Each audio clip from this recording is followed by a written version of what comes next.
Spiderman movies मेरे life का एक बहुत इंपॉर्टेंट हिस्सा रहा है एंड आई एम श्योर कि तुम्हारे लाइफ का भी होगा। और भाई मुझे तो टोबी मैगवायर के स्पाइडरमैन को देख के ही पता चला था कि सुपर हीरो जैसा कुछ एग्जिस्ट भी करता है। वो भी क्या दिन थे यार, जब भी मैं स्पाइडरमैन मूवीज को देखने बैठता था तो मैं ये भूल जाता था कि मैं दूसरे के घर पे आया हुआ हूँ। वो तो भला उन अंकल का कि मुझे एटलीस्ट बता तो देते थे कि भाई तुझे घर नहीं जाना क्या। सोचो मैं बचपन में इतना पागल हुआ करता था स्पाइडरमैन मूवीज को लेकर के। बट फास्ट फॉरवर्ड टू 2026, आज के डेट में हमारे पास कुछ अच्छे स्पाइडरमैन मूवीज भी हैं तो कुछ खराब भी। लेकिन एक बात तो है कि अगर सोनी इंसान होता ना तो उसके नाजायज बच्चे मैडम वेब और मॉर्बियस होते। तौबा तौबा, इतनी गंदी सुपर हीरो मूवीज भी कोई बनाता है भला। एनीवेज, आज के इस वीडियो में हम 16 स्पाइडरमैन मूवीज को रैंक करेंगे, वो भी सीक्वेंस वाइज। कसम से भाई इन 16 मूवीज को देखने में ना मुझे 3 दिन लगे हैं। 3 दिन समझते हो, इतने में तो इंसान 2 बार सो कर 2 बार उठ जाए। तो सबसे पहले बात कर लेते हैं स्पाइडरमैन 1 मूवी की, जो कि साल 2002 में आया था और उसने बॉक्स ऑफिस पर रिकॉर्ड 800 मिलियन का कमाई किया था। I remember last I watch this movie जब नो वे होम मूवी आई थी, और जब मैं इसको दोबारा देख रहा था ना तो वो जो नॉस्टैल्जिया फैक्टर होता है वो कमाल का हिट किया। मतलब तुम इस मूवी में रियलिज्म देख लो, हीरोइज्म देख लो, एक्शन देख लो, सब कुछ टॉप नॉच था। भाई इस मूवी का जो मेन कोर था ना वो था रिस्पॉन्सिबिलिटी। एंड अगर आज भी तुम इस मूवी को देखते हो तो वो इमोशन कहीं ना कहीं तुम्हें नजर आएगा ही आएगा। ऊपर से टोबी का एज अ पीटर पार्कर का पोर्ट्रेयल, वो तो भाई अलग ही इंस्पायरिंग लगता है। टोबी के स्पाइडरमैन में एक बात तो था कि भाई बाकियों के कंपैरिजन में उसका स्पाइडरमैन कुछ ज्यादा ही रिलेटेबल लगता था। एंड उसका विलन भी तो वैसा ही था।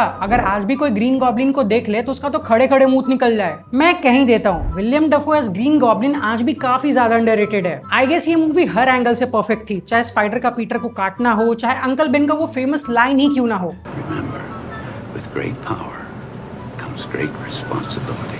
इस मूवी में सब कुछ परफेक्ट लगता है। सो मेरे लिए तो सिंपल है, मैं इस मूवी को बेस्ट के कैटेगरी में रैंक कर रहा हूँ। And now let's move on to Spiderman 2। ये मूवी रिलीज हुई थी 2004 में एंड इसने भी लगभग 800 मिलियंस का कलेक्शन किया ही था।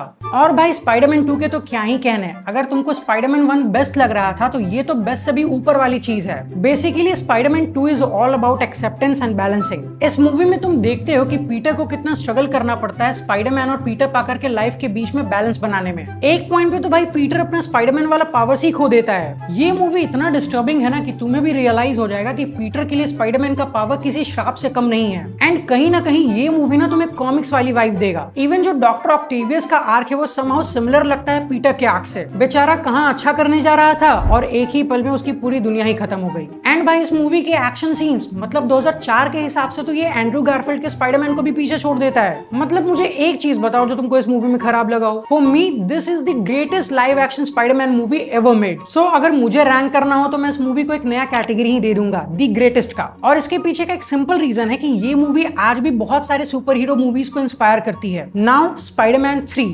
ये मूवी रिलीज हुई थी 2007 में एंड इस मूवी ने भी ओवरऑल 900 मिलियन का कलेक्शन कर ही लिया था। बट आई डाउट कि ये मूवी बाकी 2 मूवीज के कंपैरिजन में लोगों को उतनी पसंद नहीं आई होगी। क्यों? क्योंकि इस मूवी के अंदर में स्पाइडरमैन एक नहीं 4 विलन्स के साथ लड़ रहा था। Sandman, Venom, Harry Osborn, Mary Jane. कसम से तीनों मूवीज में इकलौती मूवी थी जिसमें पीटर को उसकी खुशियां मिल रही थी। एंड समहाउ उस चुड़ैल से पीटर की ये खुशी भी नहीं देखी गई। मतलब पहले 2 मूवीज में तुम किसी विसी कर रहे थे तब तक सारी चीजें सही थी, लेकिन एक मूवी में हमारे लौंडे ने ग्वेन को क्या किस कर दिया, तुमने तो उसको नीचा ही दिखा दिया। ये तो वही वाली बात हो गई, हमारा कुत्ता कुत्ता और तुम्हारा कुत्ता टॉमी। मुझे पक्का विश्वास है इस चुड़ैल से ना पीटर की खुशियां नहीं देखी जाती। खैर इसमें भी क्या ही कह सकता हूँ, ये मूवी ही पूरी कंफ्यूजिंग थी। तुम देख लो इस मूवी के अंदर किसी विलन का प्रॉपर सेटअप नहीं हुआ था सिवाय एक हैरी को छोड़ करके। उसको देख करके एटलीस्ट लगता तो है कि हाँ भाई उसको अपने बाप का बदला लेना है, लेकिन बाकियों का for the sake of it ऐसे ही रख लिया। इन शॉर्ट ये मूवी पीटर पार्कर और टोबी मैगवायर के लेगेसी पे एक धब्बा था। So I would rank this movie as mid. अब बात होगी दी अमेजिंग स्पाइडरमैन 1 की। ये मूवी रिलीज हुई थी 2012 में एंड इस मूवी ने भी ऑलमोस्ट 800 मिलियन का कलेक्शन कर ही लिया था। इस मूवी की एक अच्छी और खराब बात ये थी कि इस मूवी ने स्पाइडरमैन के स्टोरी को एक नया एंगल दिया था, चाहे पीटर के पेरेंट्स का ओरिजिन हो या फिर पीटर को कूल दिखाने का ट्राई करना हो। लेकिन अनफॉर्चुनेटली दोनों ही चीजों को ये मूवी अच्छे से नहीं दिखा पाती।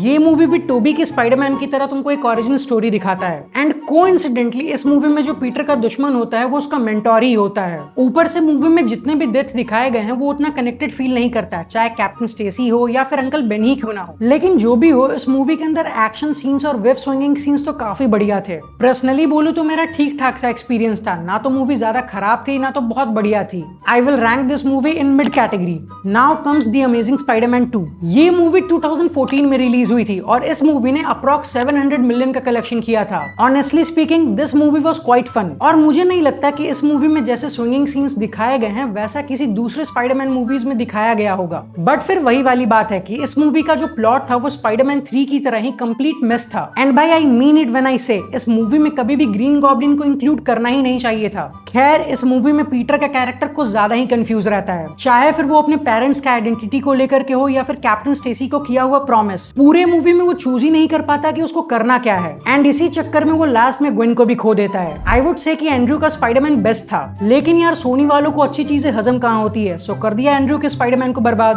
देखा जाए तो ये मूवी भी ठीक ठाक सी थी, इसलिए इसको भी मैं एज मिड ही रेट करूंगा। Spiderman Homecoming. This movie was released in 2017 and इस मूवी ने बॉक्स ऑफिस पे अप्रोक्सीमेटली 900 मिलियन का मार्क टच किया था। अगेन इस मूवी ने हमें एक नया स्पाइडरमैन दिया, बट इस बार कोई ओरिजिन स्टोरी नहीं था और मेरे हिसाब से टॉम हॉलैंड का स्पाइडरमैन और पीटर पार्कर दोनों ही काफी अच्छा था। ऊपर से मूवी के अंदर में उस स्पाइडरमैन के एज का दिख भी रहा था, जैसा कि अक्सर हमने कॉमिक्स में भी देखा है। मुझे ठीक से याद है जब मैंने सिविल वॉर के बाद होमकमिंग मूवी देखा था तब मुझे टॉम हॉलैंड का स्पाइडी अच्छा नहीं लगा था और इसके पीछे का सिंपल रीजन ये है कि इस मूवी के अंदर में जो टॉम का स्पाइडरमैन था वो कुछ ज्यादा ही रिलायबल था दूसरे कैरेक्टर्स पे, जैसे आयरन मैन हो गया, हैप्पी होगन हो गया एंड इवन नेड। एनीवेज, जब मैंने इस मूवी को रीसेंट टाइम्स में देखा तब मुझे ये मूवी ठीक ठाक सी लगी, but that doesn't change anything and I will still rate this movie as mid. Now Spiderman into the Spiderverse. ये मूवी 2018 में आई थी एंड इस मूवी ने 400 मिलियंस कमाया था। इस मूवी ने एनिमेटेड जॉनरा को कंप्लीटली चेंज कर दिया था। भाई, इस मूवी के विजुअल्स काफी अच्छे थे एंड इस मूवी ने ऑडियंस को इमोशनली भी हुक किया था। ये मूवी बेसिकली रिवॉल्व करती है माइल्स मोरालेस के अराउंड कि कैसे उसको स्पाइडरमैन वाली रिस्पॉन्सिबिलिटी मिली, कैसे वो स्पाइडरमैन बना जो कि समहाउ उसको नहीं बनना चाहिए था। एंड आई गेस ये पहली बार भी था कि जब हमने स्पाइडरमैन के मल्टीवर्स को भी देखा था। मतलब इससे ज्यादा क्या ही बोलूं, ये मूवी मुझे काफी सही लगती है, तो मेरे लिए तो ये मूवी बेस्ट के कैटेगरी में ही रहेगी। वेनम।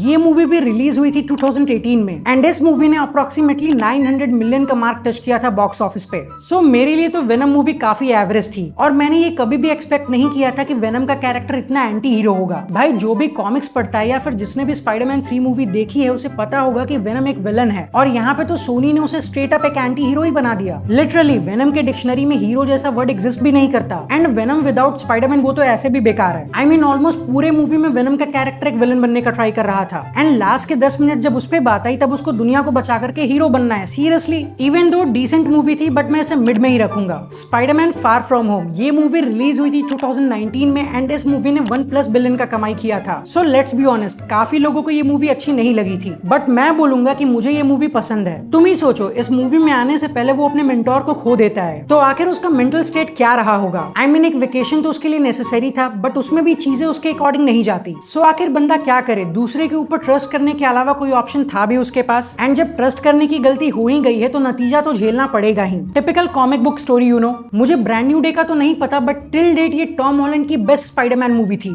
तो इसलिए मैं फार फ्रॉम होम को बेस्ट की कैटेगरी में रैंक करूंगा। Now comes Venom let there be carnage. ये मूवी रिलीज हुई थी 2021 में एंड कोविड के होते हुए भी इस मूवी ने 500 मिलियन का मार्क टच किया था। ओवरऑल मैं बोलूंगा कि ये वेनम 1 से तो काफी बढ़िया थी एंड इसके पीछे का सिंपल रीजन है कि इस मूवी में कार्नेज था। ऑल्सो ये मूवी भी बाकी सोनी की मूवी की तरह ही कंफ्यूजिंग थी, मतलब करना क्या चाह रहे थे, कर क्या रहे थे, आई डोंट नो। एंड देखा जाए तो ये मूवी शायद बनी ही थी इसके पोस्ट क्रेडिट सीन के लिए एंड बाद में पता चलता है कि फ्यूचर में उसका भी कुछ खास इंपॉर्टेंस होगा नहीं। खैर, मूवी तो ठीक ही थी बट ना चाहते हुए भी मैं इसे ट्रैश की कैटेगरी में ही डालूंगा। स्पाइडरमैन नो वे होम। ये मूवी भी 2021 में ही रिलीज हुई थी एंड इस मूवी ने बॉक्स ऑफिस पर रिकॉर्ड 2 बिलियन कमाया था। ऑल्दो तुम लोगों को ये मूवी अच्छी लगी होगी बट पर्सनली मुझे नहीं। हालांकि इस मूवी के अंदर में सारे पुराने स्पाइडरमैन और उसके विलन्स का रियूनियन तो होता है बट इस बीच में कहीं टॉम का स्पाइडरमैन दब जाता है और जब तुम अपने ही मूवी में स्टैंड आउट नहीं कर पा रहे हो तो फिर क्या ही फायदा है ऐसे मूवी का। सो ज्यादा टाइम ना वेस्ट करते हुए मैं इस मूवी को मिड के कैटेगरी में डालूंगा। अब आता है अक्रॉस द स्पाइडरवर्स। ये मूवी आई थी 2023 में एंड इस मूवी ने अप्रोक्सीमेटली 600 मिलियन का मार्क टच किया था। एंड मैं कहूंगा कि ये मूवी स्पाइडरमैन 2 के साथ टॉप पे है। इस मूवी में जिस तरीके से मल्टीवर्स को दिखाया गया है या फिर उसके कॉन्सेप्ट को भी एक्सप्लेन किया है वो अपने आप में ही अनबिलीवेबल है। और भाई ग्राफिक्स और डिजाइन तो पहले वाले से भी बेटर है। ऊपर से भाई इस मूवी में जिस तरीके से माइल्स मोरालेस अपना प्रोफेशनल लाइफ और स्पाइडरमैन वाला लाइफ को बैलेंस करता है वो भी बहुत कमाल का है। मतलब मैं तो बियॉन्ड द स्पाइडरमैन का वेट ही कर रहा हूँ। तो जैसा मैंने कहा था ठीक उसी तरीके से मैं इसको दी ग्रेटेस्ट की कैटेगरी में डाल रहा हूँ। चलो तो 12 मूवीज तो हो गए, अब बच गए 4 मूवीज। पहला है मॉर्बियस, दूसरा है स्पाइडरमैन लोटस, फिर आता है मैडम वेब एंड लास्ट में है वेनम 3। और मुझे माफ करना गुरु, मैं इन चारों को ही नहीं रेट कर रहा। ये चारों की चारों ही मूवीज वाहियात हैं। मैं तो बोलूंगा कि तुम इन मूवीज से दूरी ही बना करके रखो तो अच्छा है। वैसे देखना चाहो तो देख लो, बाकी मैं तो इन चारों को ही ट्रैश की कैटेगरी में रख रहा हूँ। एंड इवन मैं तो सजेस्ट करूंगा कि इन मूवीज को देखने से अच्छा है कि तुम अपनी एक्स के साथ पैचअप कर लो। चलो फिर अब तुम मुझे बताओ कि तुम इन 16 स्पाइडरमैन मूवीज को किस हिसाब से रेट करोगे। और हाँ, अगर वीडियो अच्छा लगा हो तो वीडियो को लाइक, हाइप एंड चैनल पे नए हो तो चैनल को सब्सक्राइब जरूर कर देना। तब तक के लिए मिलते हैं अपने नेक्स्ट वीडियो में।